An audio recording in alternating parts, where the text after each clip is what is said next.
한 어머니가 어렵게 장사해가며 딸 자식을 공부시켰습니다. 공부 잘하는 남편 만나서 함께 유학을 갔다가 돌아와서 대학 교수가 되었습니다. 친정 어머니를 모시고 살게 되었는데 어느 생신잔칫날 물었습니다. 엄마는 소원이 뭐예요? 얘야, 나는 네가 나와 함께 교회 다니면 소원이 없겠다. 그 말을 듣고 주일이 되자 어머니와 함께 교회에 나갔습니다. 권사님의 딸이 왔다고 손뼉을 치며 환영해 주었습니다. 그런데 우연히 서로 흉을 보며 험담하는 소리를 듣게 되었습니다. 다른 방에서는 남순교회가 무슨 회의를 한다는데 삿대질하며 싸우는 소리가 들렸습니다.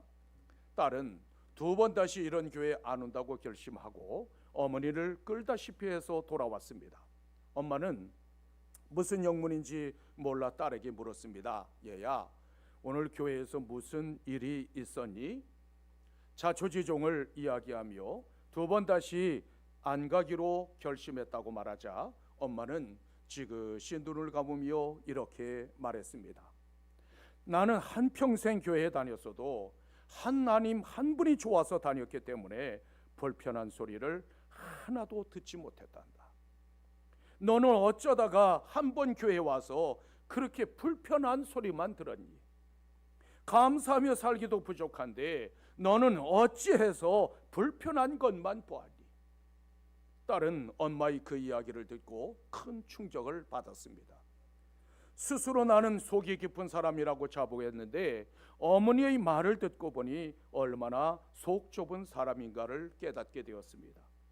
글도 배우지 못한 엄마의 마음이 그렇게 넓고 그렇게 깊은 줄을 몰랐습니다. 혹시 마음이 상했거나 불편한 것이 있다면 오늘로 끝내십시오. 세상에는 고칠 수 없는 것들이 많은데 지난 날을 돌이킬 수 없습니다. 날마다 변하는 날씨를 고칠 수 없듯이 다른 사람의 인격이나 성품도 고칠 수 없습니다. 인생을 살아가면서 누가 큰 사람인가를 생각해 보신 일이 있으십니까? 큰 마음을 가진 사람이 큰 사람입니다. 그렇다면 큰 사람은 어떤 것을 품고 살아갈까요? 본문 8절에서는 이렇게 말씀하고 있습니다. 내가 예수 그리스도의 심장으로 너희 무리를 얼마나 사모하는지 하나님이 내 증인이시니라. 예수 그리스도의 심장을 품은 사람이 바로 큰 사람입니다. 예수 그리스도의 심장은 무엇을 의미할까요? 바울 사도는 우리와 차원이 다른 심장을 소유했다는 뜻일까요? 아니면 우리가 모르는 또 다른 심장이 있는 것일까요? 심장은 심장, 폐, 간 등 중요한 내장 기관을 지칭하는 단어입니다. 하지만 성경에서는 애정과 자비와 연민의 정 등을 나타내는 상징적인 의미로 쓰였습니다. 그리스도의 심장은 그리스도의 사랑과 희생 그 자체를 나타내고 있습니다. 따라서 예수 그리스도의 심장으로라는 말은 예수 그리스도께서 사람들을 사랑하신 그 마음을 의미합니다. 히브리 사람들은 심장을 생명의 결혼이자 하나님과 사람이 만나는 자리라고 생각했습니다.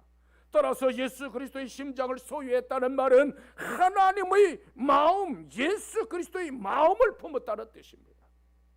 바울 사도는 다메섹 도상에서 부활하신 예수 그리스도를 만났습니다. 사울아 사울아 내가 어찌하여 나를 박해하느냐?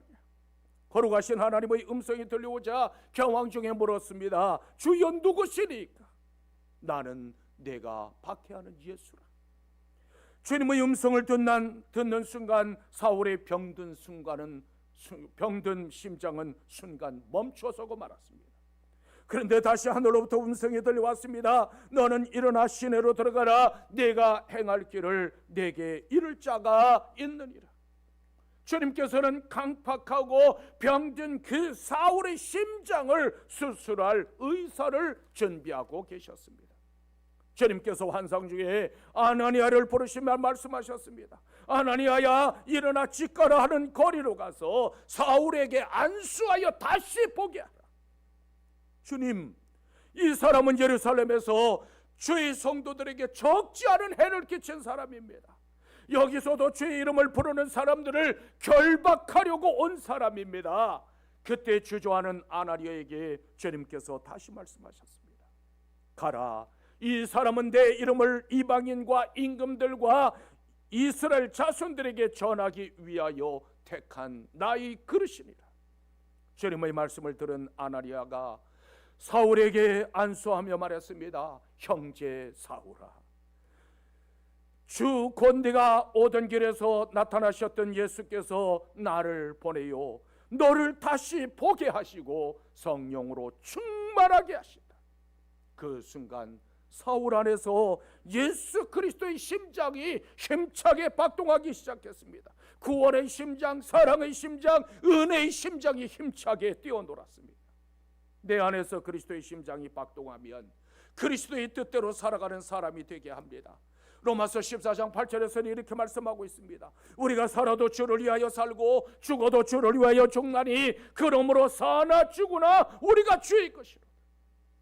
이것이 예수 그리스도의 심장이 뛰어노는 자의 신앙 고백입니다. 성도는 자기를 위해서 살도록 정해진 자가 아니라 주를 위해서 살도록 구별된 사람입니다. 나는 살아도 주를 위하여 살고 죽어도 주를 위해서 죽으리라. 이것이 여러분들의 간증이요 신앙 고백이 되시기를 주님의 이름으로 축원합니다. 왜 예수 그리스도의 심장이 내 안에서 박동해야 할까요? 예수 그리스도의 심장이 내 안에서 뛰어놀지 않으면 나는 그리스도의 사람이라고 말할 수 없습니다. 아울러 그리스도의 심장이 박동하지 않으면 십자가의 참사랑과 구원의 은총을 깨달을 수 없기 때문입니다. 주님께서는 나의 죄를 속량하시려고 머리에 가시관을 쓰셨고 양손과 발에 대못을 받으셨습니다. 로마 병정은 창으로 예수님의 심장을 찔러버렸습니다. 우리는 그 십자가의 사랑으로 죄 사함 받았고 그 사랑으로 하나님의 자녀가 되었습니다. 주님께서 십자가에 달린 마지막 순간에도 간구하셨습니다. 아버지요, 아버지요, 저들을 용서하여 주옵소서. 자기들이 하는 것을 알지 못하오니 저들의 죄를 용서하옵소서. 이것이 예수 그리스도의 심장이요 예수 그리스도의 마음입니다. 빌립보서 2장 5절에서 이렇게 말씀하고 있습니다. 너희 안에 이 마음을 품으라. 곧 그리스도 예수의 마음이니라. 성도는 예수 그리스도의 심장과 그리스도의 마음을 품고 살아가야만 합니다. 창조주 하나님께서 하나님의 형상대로 사람을 지으시고 선한 마음, 정한 마음을 주셨습니다. 사랑과 겸손과 순종과 믿음이 넘치고 원수까지도 사랑할 수 있는 마음을 주셨습니다. 그러나 사탄은 하나님의 형상과 마음을 빼앗고 그 자리에 시기와 미움과 다툼과 분노 등등 악한 마음을 뿌렸습니다. 불순종과 교만과 탐욕과 거짓된 사탄의 마음을 심고 말았습니다. 예수 그리스도의 심장이 내 안에서 박동하지 않으면 주님의 마음을 품을 수 없습니다. 그리스도의 심장이 내 안에서 뛰놀게 하는 좋은 방법은 없을까요? 로마서 8장 9절에서는 이렇게 말씀하고 있습니다. 만일 너희 속에 하나님의 영이 거하시면 너희가 육신에 거하지 아니하고 영에 있나니 누구든지 그리스도의 영이 없으면 그리스도의 사람이 아니니라. 그리스도의 영이 내 안에 있어야만 그리스도의 사람입니다. 마찬가지로 그리스도의 영이 내주하는 사람 속에는 예수 그리스도의 심장이 뛰놀고 있습니다. 그리스도께서 나를 지배하고 나를 다스리실 때 우리 주님의 마음을 품을 수 있습니다. 어떤 심장을 품고 있느냐, 무슨 마음을 품고 사느냐에 따라서 모든 것이 달라집니다. 그러므로 예수 그리스도의 심장을 품고 진정한 그리스도의 제자로 살아갈 수 있는 여러분들이 되시기를 주님의 이름으로 축원합니다. 내 안에서 예수 그리스도의 심장이 박동하면 어떻게 될까요? 먼저 그리스도의 사랑이 점점 더 풍성해집니다.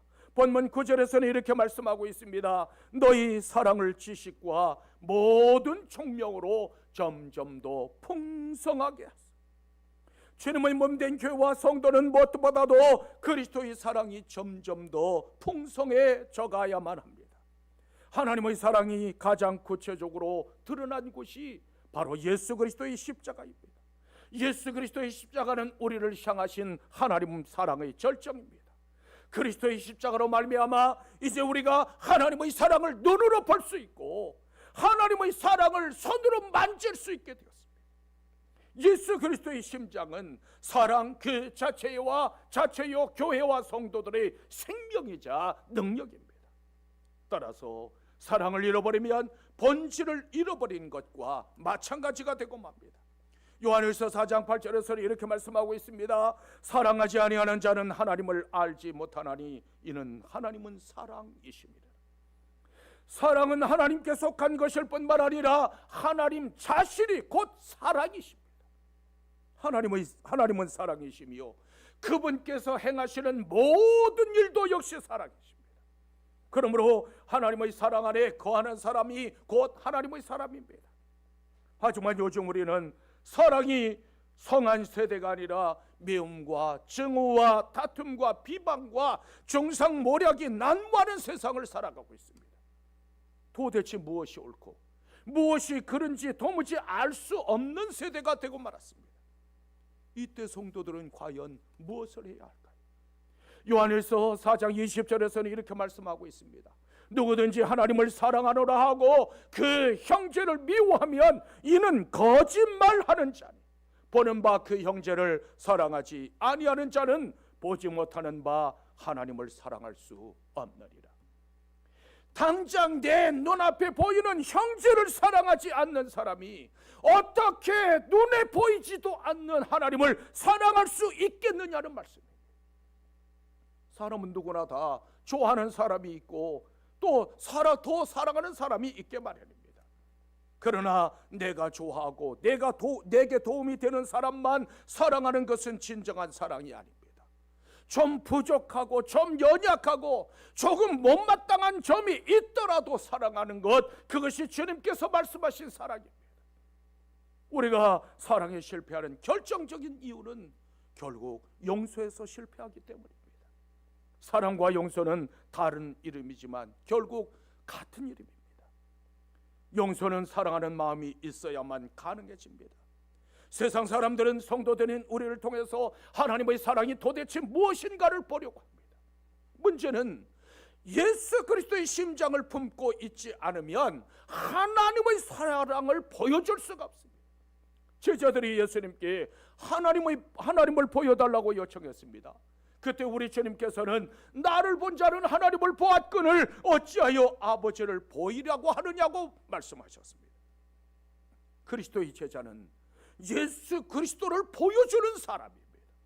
중요한 사실은 예수 그리스도를 보여주기 위해서는 내 안에 예수 그리스도의 심장이 뛰어놀고 있어야만 합니다. 그렇다면 여러분들 안에는 정말 예수의 심장이 뛰고 있습니까? 세상 사람들이 하나님을 보여달라고 요청하면 이분이 바로 그리스도라고 보여줄 수 있으시겠습니까? 그리스도의 심장을 품고 하나님과 이웃을 사랑함으로 하나님을 보여줄 수 있는 여러분들이 되시기를 주님의 이름으로 축원합니다. 또한 성숙한 믿음의 사람으로 살아가게 하십니다. 본문 10절에서는 이렇게 말씀하고 있습니다. 너희로 지극히 선한 것을 분별하며 또 진실하여 허물 없이 그리스도의 날까지 이루고, 예수 그리스도의 심장이 내 안에서 박동하면 진실하고 허물이 없는 온전한 사람이 되게 하신다는 말씀입니다. 진실하다고 하는 말은 햇빛이 분명히 드러나듯이 순결하다는 뜻이고, 허물이 없다는 것은 넘어지지 않게 한다는 뜻입니다. 따라서 예수 그리스도의 심장을 품으면 새 속에 물들지 않고 순전하게 자신을 지키는 사람이 될 수 있습니다. 그뿐만 아니라 나 때문에 다른 누군가가 실족하거나 넘어지지 않도록 성숙한 사람이 되게 합니다. 어두운 방 안에 있으면 더러운 것들이 잘 보이지 않지만 햇빛에 비춰보면 금방 발견할 수 있습니다. 마찬가지로 우리가 온전한 성도가 되려면 그리스도의 거룩한 빛에 자기의 모습을 날마다 비춰봐야만 합니다. 진실하다고 하는 말은 겉과 속이 한결같다는 뜻입니다. 예수님께서는 바리새인과 서기관들을 향해서 회칠한 무덤 같다고 매우 심하게 책망하셨습니다. 무덤 그 앞에다가 무덤물에다가 회를 치려 놓으면 겉으로 보기에는 아름답지만 그 무덤 안에서는 시체가 썩어가고 있습니다. 이처럼 내 안에서 예수 그리스도의 심장이 박동하지 않으면 마치 죽은 사람처럼 무덤처럼 냄새가 나고 추해지고 맙니다. 따라서 그리스도의 심장이 뛰게 함으로 거룩한 마음, 진실한 마음을 품고 살아가야만 합니다. 레위기 11장 44절에서는 이렇게 말씀하고 있습니다. 나는 여호와 너희 하나님이니라. 내가 거룩하니 너희도 몸을 구별하여 거룩하게 하고 땅에 기는 길짐승으로 말미암아 스스로 더럽히지 말라. 하나님께서 거룩하심으로 그분을 믿는 모든 성도들도 역시 거룩해져야 한다는 말씀입니다. 거룩하라는 말은 구별하다, 분별, 분리하다고 하는 뜻으로 죄악된 세상과 철저하게 구별되어야 한다는 뜻입니다. 하나님께서는 성도들에게 죄악된 세상과 구별된 거룩한 삶을 요구하셨습니다. 따라서 우리가 하나님의 자녀요 그분의 백성이라면 세상과 구별된 삶을 살아갈 수 있어야만 합니다. 아무리 성공해도 진실하지 못하고 거룩하지 못하면 모든 것이 결국 무너질 날이 오고 맙니다. 온 세상에 죄악이 가득하여 하나님께서 땅 위에 사람 지으셨음을 한탄하실 정도가 되었습니다. 바로 그러한 시대의 노아는 그 죄악된 세상에 물들지 않고 하나님과 동행하며 거룩한 삶을 살았기에 당대의 의인이요 완전한 자로 인정받았습니다. 우리가 이 세상에서 하나님의 뜻에 따라서 거룩한 삶을 살아가는 것은 말처럼 쉽지 않습니다. 왜냐하면 마귀가 우는 사자처럼 달려들고 물었다 싶으면 절대로 놓지 않기 때문입니다. 따라서 하나님의 자녀답게 살아가려면 온갖 유혹이 밀려온다 손치더라도 끝까지 이겨내야만 합니다. 성도들이 거룩함은 모든 영역에서 나타나야만 합니다. 내가 사용하는 언어와 행동과 삶의 모습도 거룩하고 진실해야만 합니다. 요즘 세상 사람들은 우리 그리스도인들을 더 이상 존경의 대상으로 보지 않습니다. 칭찬과 격려의 대상이 아니라 조롱과 냉소의 대상으로 바라봅니다. 그 이유는 하나님의 백성들이 이 세상에 살아가면서 구별된 삶을 살아가는 것이 아니라 오히려 이 세상 사람들과 동화된 삶을 살아가고 있기 때문입니다. 만약 우리가 구별된 삶을 살지 않는다면 하나님의 심판대 앞에 서는 그날에 나는 너를 모른다고 부인당하게 될 것입니다. 우리는 지금 거룩함이 상실된 시대를 살아가고 있습니다. 이러한 세상에서 여러분들은 과연 어떻게 살아가시겠습니까?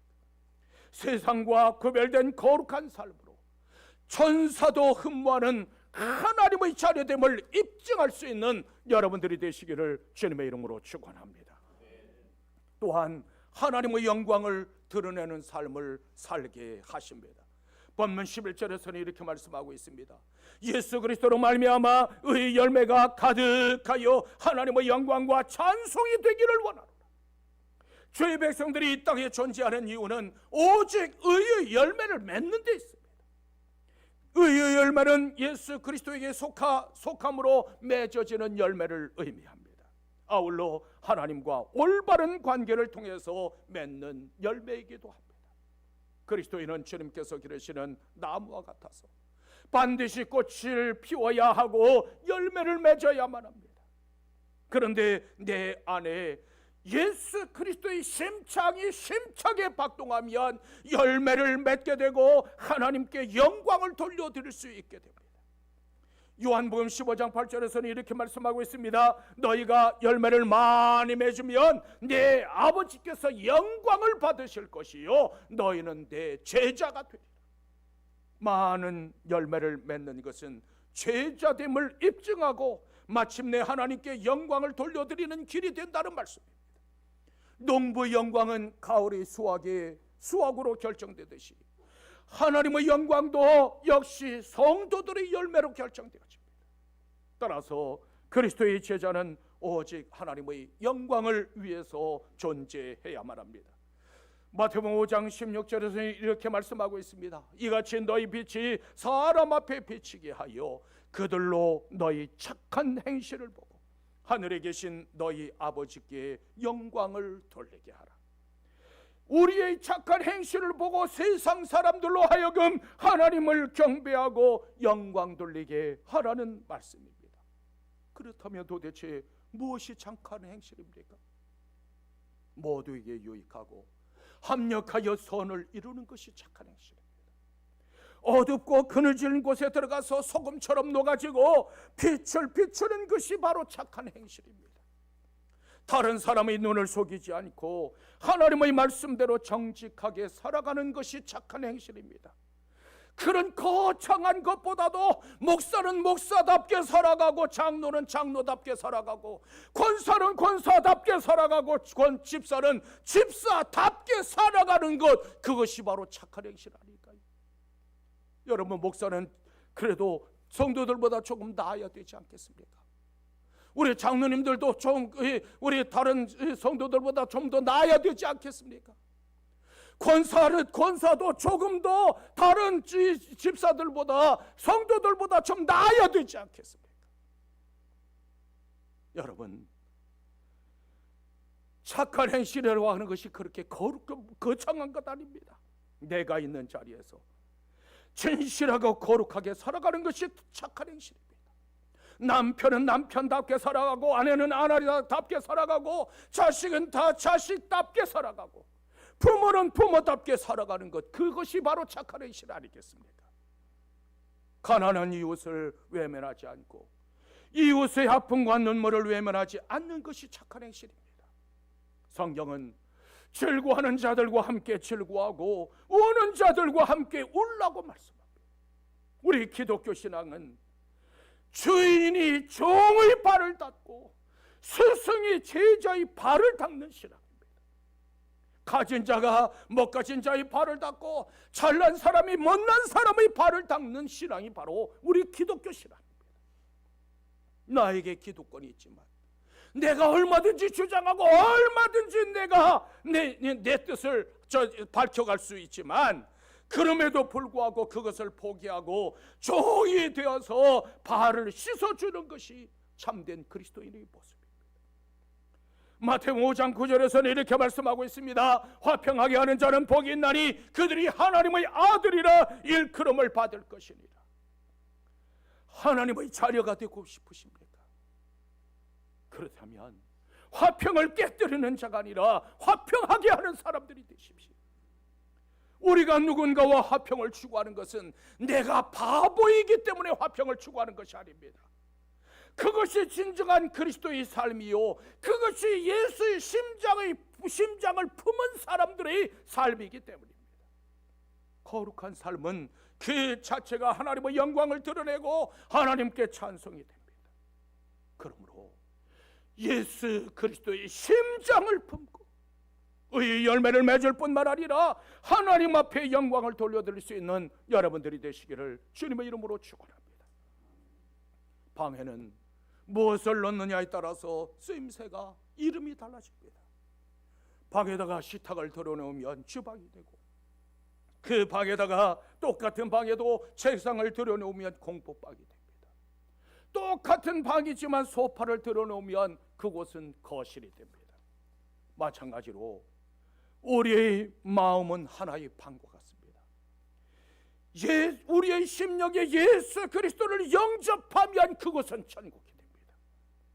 하지만 내 심령에 마귀가 자리 잡으면 내 심령의 방은 마귀집이 되고 맙니다. 사랑을 품으면 사랑의 향기가 진동하고 화평을 품으면 그리스도의 평안이 임합니다.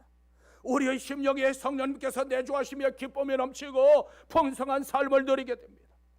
하지만 이 심령에 독한 마음을 품고 칼을 품으면 회칠한 무덤과 같이 그 속에서 악취가 나고 살기 등등해지고 맙니다. 무엇을 품고